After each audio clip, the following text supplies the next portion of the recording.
আলজেরিয়ারে বাপ ডাকলাম, ম্যাচটা হারলো। তারপর অস্ট্রিয়ারে বাপ ডাকলাম যে ম্যাচটা জিতমু, এটাও হারলো। শেষে জর্দানের বাপ পর্যন্ত ডাকলাম, জর্দানও ম্যাচ জিতা পাইলো না। তারপরে একটা নতুন দল আইলো ক্যাপ বার্দে, মনে করলাম ক্যাপ বার্দে ম্যাচটা ঠকাবো, দিয়ে এই ক্যাপ বার্দেও হাইরে গেল।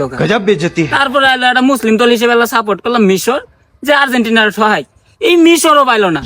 শেষে খুঁজি খাইছি সুইজারল্যান্ডের, আজকে পাও পর্যন্ত ধরলাম, কইলাম বাবা আজকে ম্যাচটা জিতো, এই সুইজারল্যান্ডের শেষে যায় হাইরে গেল। এখন আর কারে বাপ ডাকো বন্ধু, আর একটা বাপ পাইছি, নতুন বাপ, ইংল্যান্ড। এটাই এবার শেষ বর্ষা, এরই আঙ্গুর বাপ দেখা লাগবে।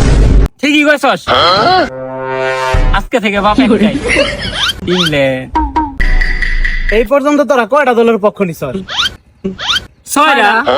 তার মানে তোদের বাপ 6টা, সামনে আরেকটা আইতাছে ইংল্যান্ড, ওটার বাপ ডাইকা তারা 7টা মিল করবি। ওই যে পুরনো ইতিহাস 7 আপ। ওরে বাবা।